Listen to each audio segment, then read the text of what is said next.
Sudah Mbak, dengar. Gimana? Kalau saya notice gimana Pak? Tapi tanpa tanda tangan majikan itu bisa nggak? Saya notice sendiri gitu, saya kirim via fax ke imigrasi. Bisa sampean ngirim enggak, fax. Pak?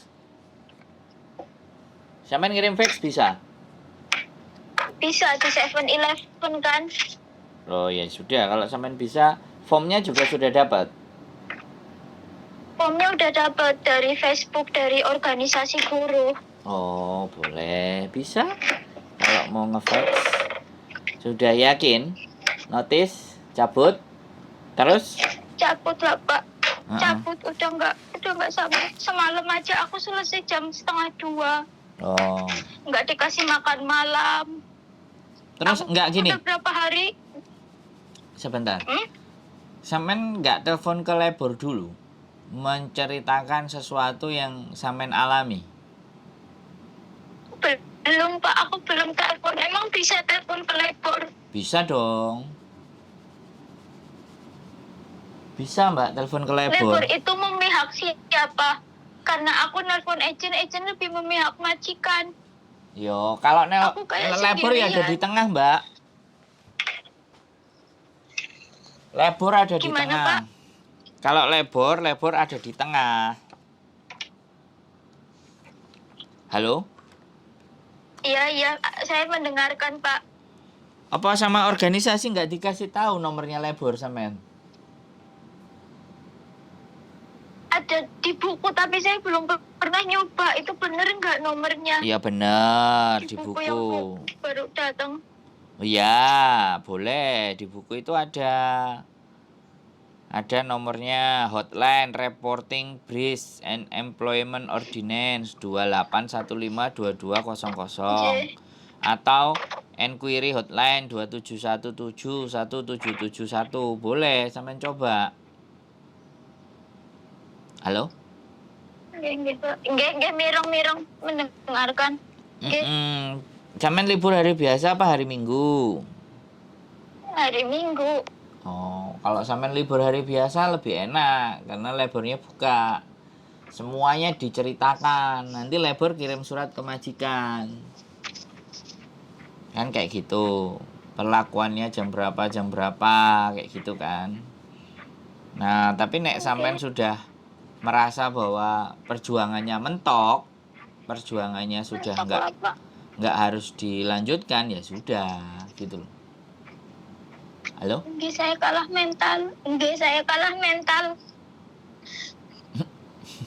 Iya, nggak usah sedih lah. Ya, hidup itu memang begini. Ya, Hongkong itu memang begini.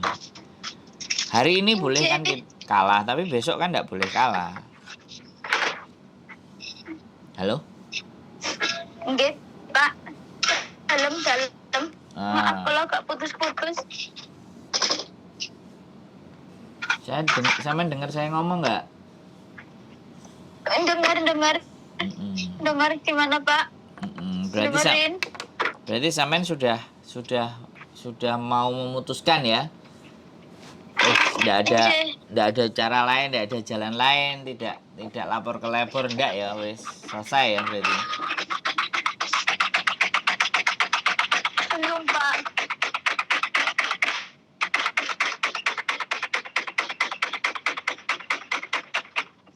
Maaf deh Pak, mesin cucinya gembradak. Halo?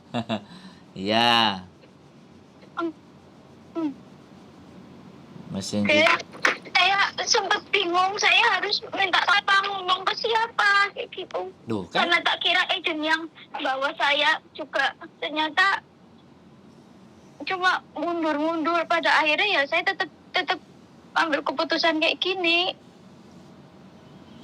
Nah, kalau sampean masih kuat ya bicara ke labor, Mbak. Nggih. Tapi kalau sampean udah memutuskan ya sudah, nggak perlu bicara labor ya sudah. Gitu. Libur hari biasa nggak boleh? Nggak boleh Pak, soalnya anak-anak sekolah harus ngurusin anak-anak. Oh ya. Saya nggak mau tahu. Ya sudah, berarti kan tinggal telepon aja. ke labor. Oke. Pas nungguin anak mau Oke. pulang sekolah, berangkat agak awal, terus sampean telepon. Nama saya, Insya Allah. nomor kontrak Oke. saya, ABCD bla bla bla bla. Terus saya mau melaporkan yang bahasa Indonesia juga ada kok. Labor ada bahasa Indonesia. Nah nanti catatan laporan sampean kan dicatat. Setelah itu kan disuratin tuh majikan. Pembantumu kamu perlakukan sampai begini. Saya itu ya Pak. Kenapa?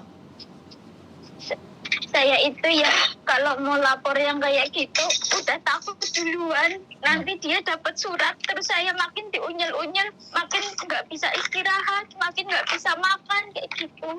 Dia Loh. kalau marah melampiaskannya saya nggak boleh makan, nggak boleh istirahat. Loh itu sudah kalau sampean bisa punya rekamannya itu kena pasal loh Mbak. Ya itu kena pasal. Jadi makanya semuanya mau bantu sampean sampean sendirinya nggak mau bantu udah sampean tidak. Udah takut duluan. Lah. Ya, udah takut duluan. Lah makanya disitulah kita teman-teman organisasi juga kalau mau bantu lah sampainya takut ya gimana cara bantunya wong sampean nggak bisa membantu diri sampean sendiri. Kan begitu tuh Mbak. Sampean udah kalah dengan takutnya. Kalau udah kalah dengan takutnya ya sekuat apapun saya bantuin sampean ya nggak ada gunanya. Iya. Kan seperti itu tuh Mbak. Jadinya sekali lagi bahwa Hongkong kan memang keras dan organisasi pun nek sampean telepon juga kan dijawab, dikasih tahu, diajarin, malah disuruh begini, disuruh begitu kan pasti begitu semua toh. Yang melakukan kan sampean sendiri. Kalau sampean sendiri nggak melakukan ya sudah. Kita bisanya apa? Dukungan kita hanya begitu. Karena saya juga bukan staff agent sampean yang nggak bisa ngomong sama majikan. Kan begitu. Kecuali kalau paspor ditahan, nah kita bisa nemani sampean untuk ngambil paspor. Nah ini kan pekerjaan. Ini kan dengan majikan. Mau nggak mau kan sampean sendiri yang harus menghadapi majikan. Yang harus ngomong, yang harus ribut, yang harus sengketa, yang harus berantem kan ya sampean sendiri yang harus maju. Dan ada labor. Apa yang diperlakukan kepada sampean itu ada kronologisnya, ada buku catatannya, ada voice overnya, semua data komplit lengkap, maka dia akan disuratin.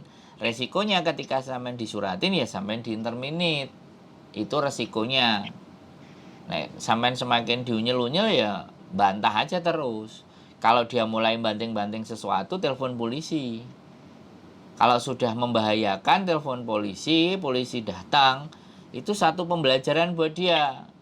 Kamu nggak bisa sewenang-wenang karena polisi datang. Sampean, saya ketakutan, polisi pasti akan tahu psikisnya sampean.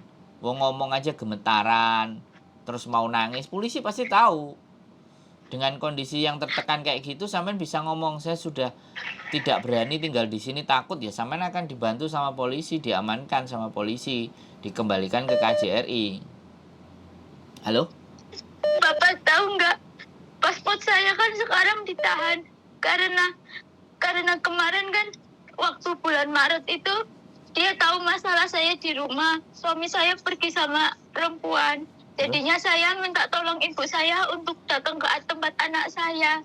Nah, dia bilang gini, saya kasih gaji Maret kamu utuh, sama saya kasih pinjam gaji bulan April, kayak gitu. Nanti Mei kamu balikin. Nah, saya bilang, saya masih punya potongan 1 kali, kayak gitu. Ya udah, kan gaji 2 bulan itu kan 4.630 dikali 2, 9.260 ya Pak.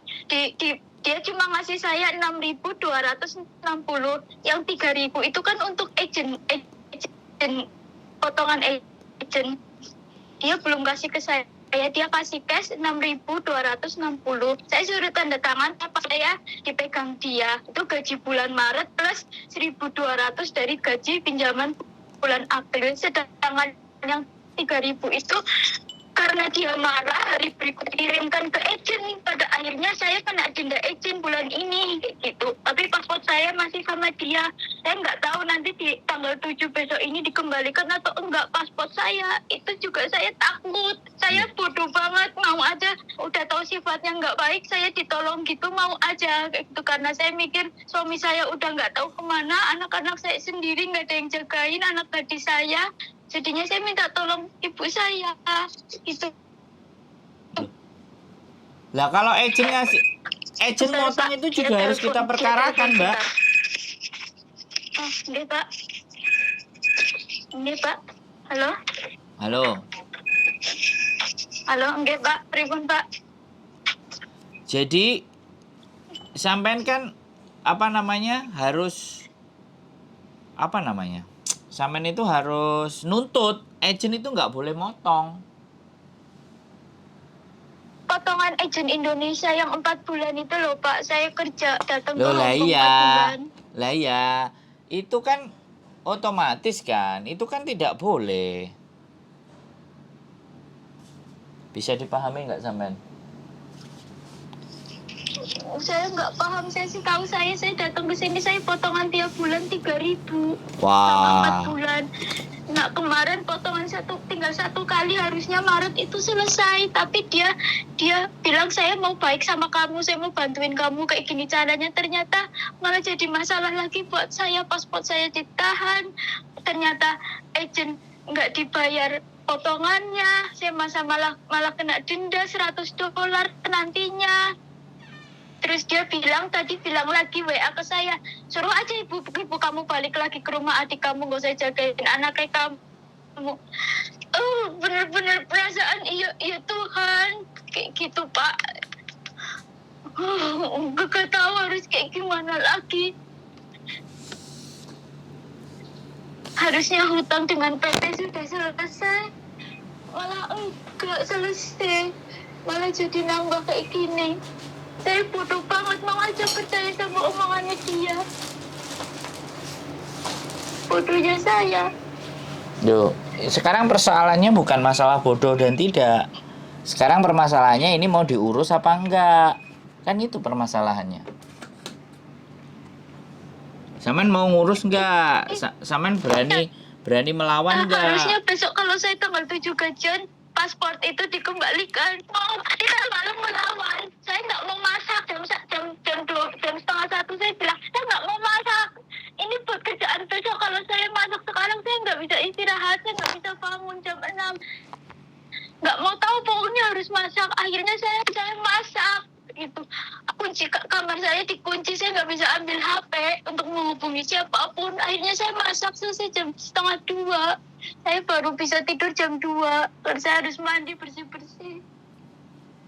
Saya selalu ngelawan omong, Pak. Saya selalu ngelawan omong.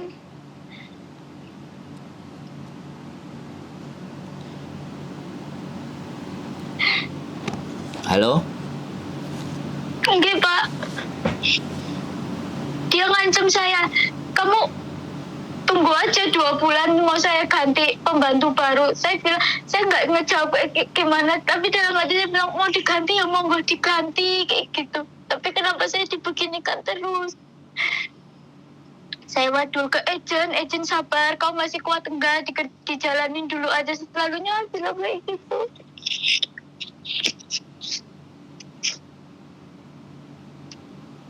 Jadi sekali lagi kalau misalnya sampean ngerasa bahwa ibaratnya nggak akan melawan, ya saya nggak bisa apa-apa kan, kayak gitu ceritanya. Jadi yang hanya bisa lakukan sampean hanya menangis dan menangis. Jadi kalau menangis dan menangis, ya kitanya nggak bisa apa-apa juga. Nggak ada solusi. Kenapa? Nggak akan ada jalan keluar, saya tahu. Kalau sampean takut juga ya kita gimana ngasih solusinya, kan kayak gitu ceritanya. Jadi ceritanya seperti itu. Makanya saya nggak bisa ngasih masukan macem-macem. Kan ceritanya begitu, Mbak. Enggak. Cuma ingin melawan terus saya bisa pulang gitu. Udah Lah iya, lah kalau Aku saja sampean kayak kepingin bebas dari sini gitu Pak, lepas dari sini. mm-mm.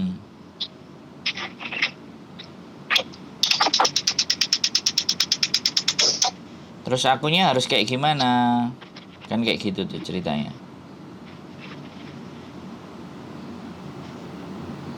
Iya, saya juga nggak tahu saya harus kayak Loh, gimana. kan sampean sudah Saya dikasih telepon tahu. Bapak pasti juga malah merepotkan. Loh, enggak, sampean kan sudah kita kasih tahu. Sampean lapor ke Iya, telepon labor. lapor Iya kan toh? Pak. Nah, kalau sampean nggak berani dan nggak takut, nggak berani telepon dan segala sesuatunya, terus kitanya bisa apa? Yang punya perkara kan sampean. Halo? Kalau saya telepon lapor hari ini, Ya surat itu silakan. datang hari ini juga. Ya enggak, ya suratnya enggak mungkin hari ini. Ya biar Pak akan proses dulu semuanya. Intinya itu sampean jangan nangis dulu. Otak sampean itu gunakan untuk tetap berpikir. Dan nggak ada masalah itu hari ini telepon terus hari ini terselesaikan masalahnya, kan nggak bisa begitu juga. Dia pasti akan catat, dia pasti akan tampung. Kan seperti itu. Oke. Jadi seperti itu, Mbak. Lah kalau sampean isinya cuma nangis terus bodoh kayak gini, lah kitanya terus gimana coba? Kitanya harus kayak gimana nek sampean sendirinya begitu?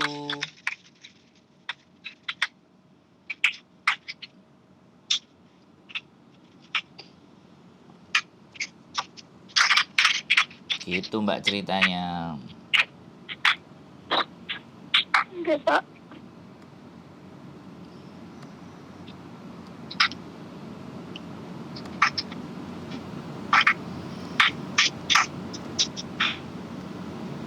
Saya nanti coba nelpon habis ini ke lapor.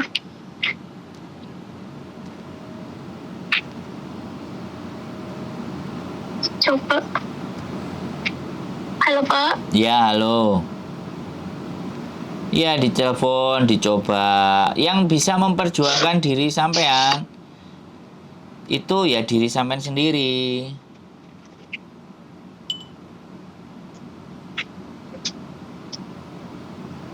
Oke. Gitu ceritanya. Pak. Oke? Oke. Oke Pak. Ada lagi? Oke. Sekali lagi. Tidak bisa kita melawan dengan tangisan air mata. Bukan saya tidak ikut merasakan, ya saya ikut merasakan. Tapi kalau cuman ikut merasakan tapi tidak bertindak, tidak melakukan sesuatu ya otomatis potongan juga 3.000 itu potongan yang terlalu tinggi. Itu juga bisa kita laporin ke KJRI. Sampean hari Minggu surat hutang sampean laporkan agennya apa dan semuanya, nggak apa-apa. Kalau sampean takut ya sudah. Pak? Lapornya itu kemana? KJRI. Pengaduan. Nanti dicatat. Gitu loh. Sampean kopi surat hutangnya, sampean pegang satu, kasih kopiannya buat mereka. Terus KJRI ketika jawab pertanyaan sampean atau ngasih solusi buat sampean usahakan rekam.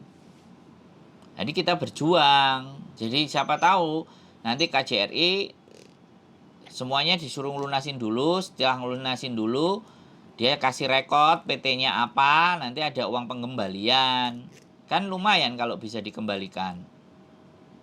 Ya kan? Kalau enggak PT-nya kan di blacklist.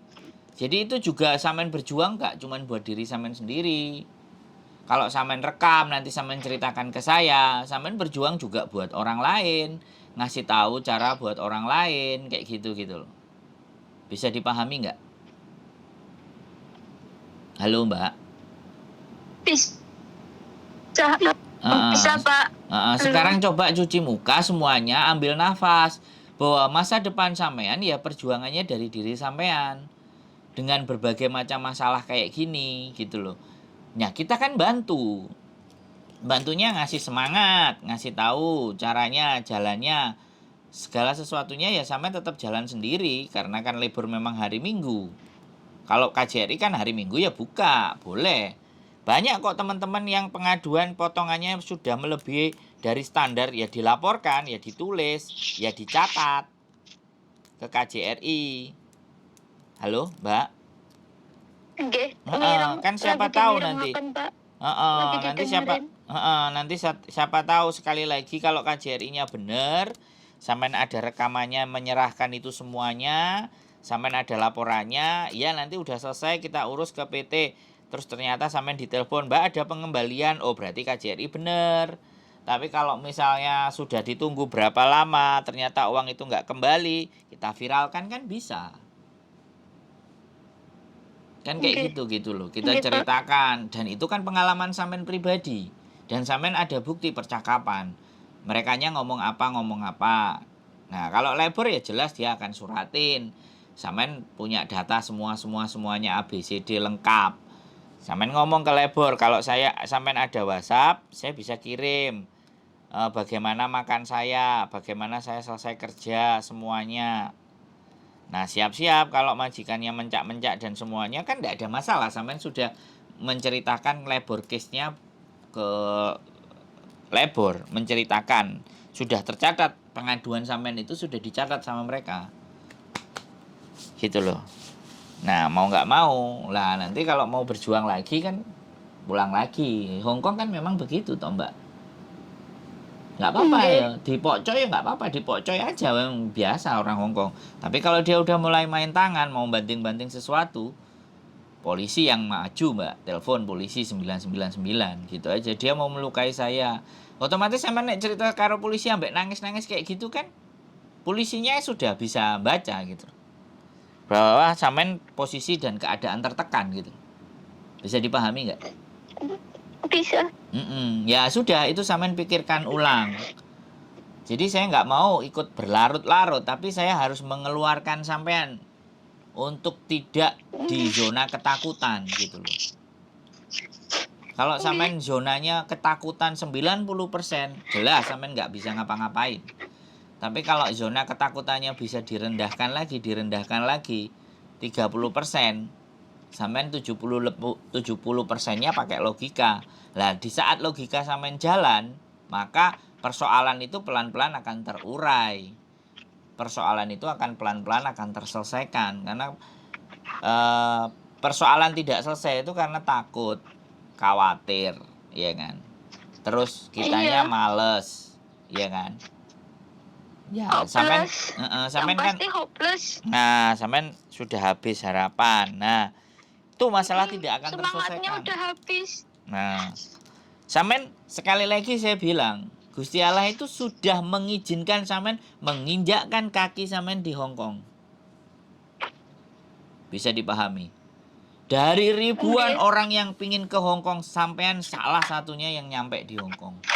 Lah giliran nyampe di Hongkong kok melempem. Iya kan, di PT sampean berapa lama? Di PT berapa lama? Di PT perjuangan sampai nunggunya berapa lama? Masa potongan tinggal dikit selesai aja sampai nyerah dengan majikan. Hongkong ya kayak gitu. 10 kali kita datang majikan bisa jadi 7 kali, 8 kali yang bleset. Tapi kalau mental kita nggak ketata ya repot.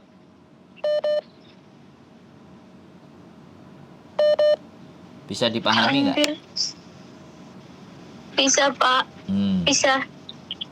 Ya, kalau hari Minggu cari teman yang tepat, iya kan, main ke rumah atau kemana yang menurut sampean itu bisa meluapkan segalanya dan ngatur strategi. Saya belum nemu teman yang tepat Pak, selama ini selalu pergi sendiri. Ya nggak masalah.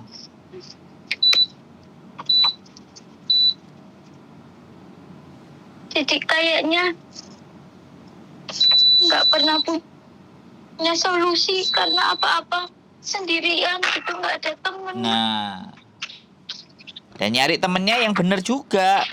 Udah drop kayak gini nyari temennya salah malah dihapusi. Iya, kayak kemarin pernah nyari nyari teman malah dikasih solusinya suruh pacaran sama aki-aki di sini.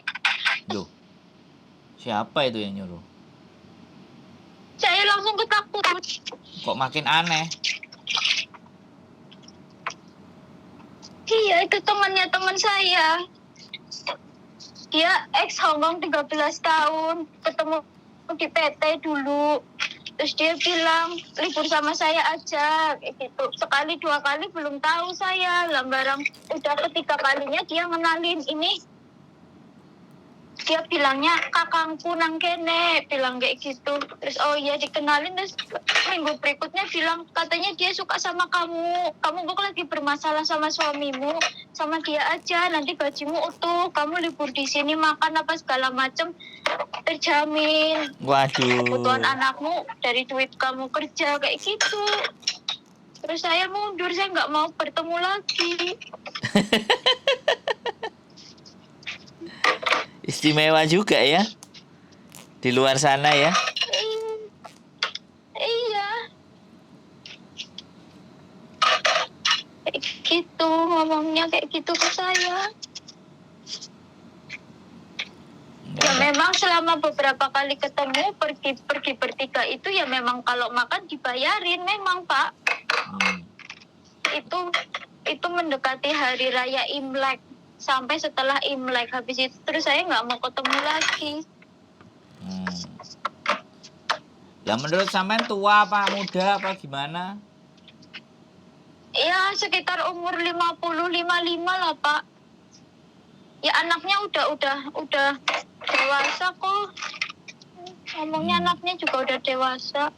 Dia dulu pernah nikah sama orang Indonesia juga. Cuman katanya ditipu, diporotin duit tetok, kayak gitu. Terus temanku itu bilang gini, kamu pacaran sama dia. Dia ngomong sama aku suka sama kamu, tapi nggak mungkin nikahin kamu. Terus aku juga bilang nih, lah siapa yang kesini mau nikah, Mbak? Aku bilang gitu. Aku nggak mau yang kayak gitu-gitu lah. Nggak apa-apa, nggak masalah. Tuh kamu juga wisaran sama bojone, bojomu juga ngomong iki, kayak gitu. Duitmu utuh, kirim gue bocah. Kok nang kene engkau garis kok nanang anu uang kue ngomong kayak gitu.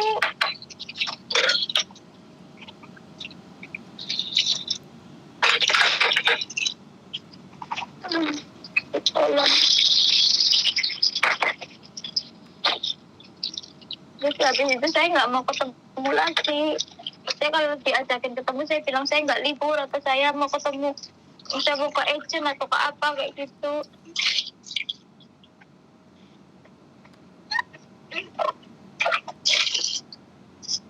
Halo? Halo. Ya, sekali lagi serba-serbinya macam-macam. Kalau udah orang drop udah kayak gitu. Enggak. Terus Oke?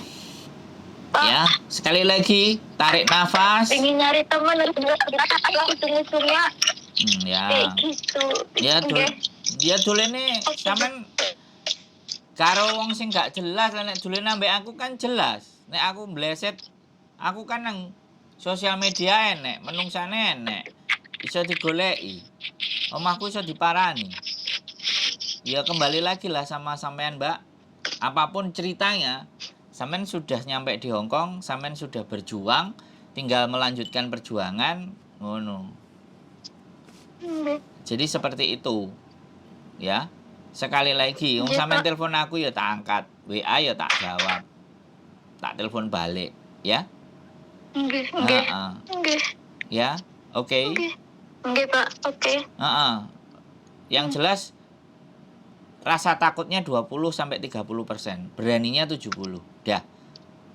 Wes, kita hanya bisa menguatkan secara mental dan ngasih tahu jalur jalan-jalannya. Ke situ, ke sini, ke sana, ke situ. Nggak usah khawatir, nggak usah takut. Rezeki sudah ada yang ngatur, rezeki sudah ada pada tempatnya. Ya. PR-nya sampean 2, ke KJRI laporin potongan, yang kedua ke labor sampean harus telepon agar majikan mau berubah. Ya, nanti kita lihat hasilnya. Masih tak tulis loh nomor sampean. Dalam pengawasan, terus nama sampean. Ini masih tulisannya Matur dalam nuwun. pengawasan loh, Mbak. Nah, aku pokoknya kalau orang nggak telepon, aku nganggep masalahnya kelar. Karena orang cari saya pasti masih punya masalah. Tapi kalau dia sudah lama nggak telepon saya anggap masalahnya kelar. Bisa dipahami nggak? Nggih, Oke, Mbak? bisa. Oke, Pak. Bisa. Semangat ya. Yuk. Nggih. Oke. Semangat. Nggih. Ya, Nggih, nomornya Pak. udah Matur tahu nuwun. tadi ya. Yuk, bye-bye. Assalamualaikum. Waalaikumsalam. Salam. Salam. Takut, dan takut. Kalau kalian takut, kitanya nggak akan bisa berbuat apa-apa. Bahkan kalau kalian takut, rasional dan logika cara berpikir kalian tidak akan sampai. Makanya yang harus kami lakukan ketika orang takut bangun, kita harus turunkan ketakutan itu agar supaya teman-teman bisa berpikir secara logika. Sekali lagi, keep stay tune in my YouTube channel and see you next video. Bye-bye.